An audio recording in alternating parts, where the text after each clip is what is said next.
അവന്റെ കല്യാണം കഴിഞ്ഞു. അവന്റെ ആ ക്യാമറമാനില്ലേ, പുള്ളി വന്നിട്ട് പറയുന്നത് നമ്മൾ അവനെ പറ്റി എന്തെങ്കിലും നല്ലത് മാത്രം പറയുന്നത് അങ്ങനെ പറയും.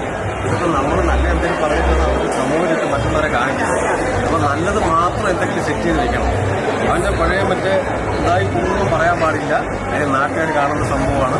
പുള്ളി നല്ലത് മാത്രം സെറ്റ് ചെയ്തിട്ട് നമ്മൾ പ്ലാൻ ചെയ്ത് പറയും.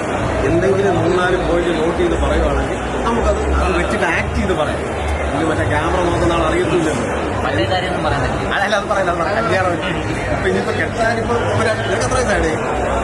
ഇപ്പൊ 10-38 വയസ്സാണ്. കെട്ടിക്കൂടെ? കൂടുതൽ കല്യാണം കഴിച്ചില്ല. നിനക്ക് എത്ര വയസ്സായി? 10-35 വയസ്സായി. ആ പെണ്ണിപ്പോഴാണ് കിട്ടിയെങ്കിലും പാവപ്പെട്ടവൻ ജീവിക്കട്ടെ. നമ്മളിപ്പോ കുറ്റം പറഞ്ഞിട്ട് കാര്യമില്ലല്ലോ. അപ്പൊ നമ്മള് അവൻ 28 എപ്പോഴും പറയുന്നത് 6 കൊല്ലമായിട്ട് 28 പറയാം. അപ്പൊ നമ്മൾ അതിനെപ്പറ്റി സംസാരിക്കുക വേണ്ട. നല്ല ക്യാമറമായി നമ്മൾക്ക് ചോദിക്കാൻ പറ്റും. അപ്പൊ നമ്മൾ നല്ല കാര്യങ്ങൾ 3-4 പോയിന്റ് എഴുതി വെച്ചിട്ട് അതൊന്ന് സെറ്റ് ചെയ്ത് പറഞ്ഞു കഴിഞ്ഞാൽ അവനൊരു ബൂസ്റ്റ് ചെയ്യാം. അപ്പൊ എന്ത് പറയുന്നുണ്ട് പുള്ളിക്കൊന്ന് ചോദിക്കുമ്പോൾ പറയുന്നു അവൻ നല്ല പയ്യനാണെന്ന് പറയാം.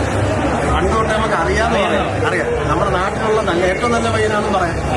ഏറെ കൊണ്ട് സൽസ്വഭാവിയാണ്. അപ്പൊ നമുക്കിത്ര സൽസ്വഭാവി ഒന്നാമത്തെ പോയെങ്കിൽ ഡീസന്റ് ആണെന്ന് പറയാം, പാവമാണെന്ന് പറയാം. ഇതെന്ന് പറയാം, മദ്യപാനമില്ല, പുകവലിയില്ല, ആവശ്യമില്ലാത്ത ഒരു പരിപാടി, ദുശ്ശീലങ്ങളില്ലാത്തൊരു പയ്യൻ. വേറെന്താ പറയാം? നല്ല മൂല്യത്തിന് പറയണ്ടേ. എനിക്ക് അവ നമ്മളെ അക്ഷയെന്ന് വീട് വിട്ട അക്ഷയ. ഓക്കെ, അപ്പൊ അതിനകത്തൊരു സെറ്റ് ചെയ്തിട്ട് വേണം പറയാം.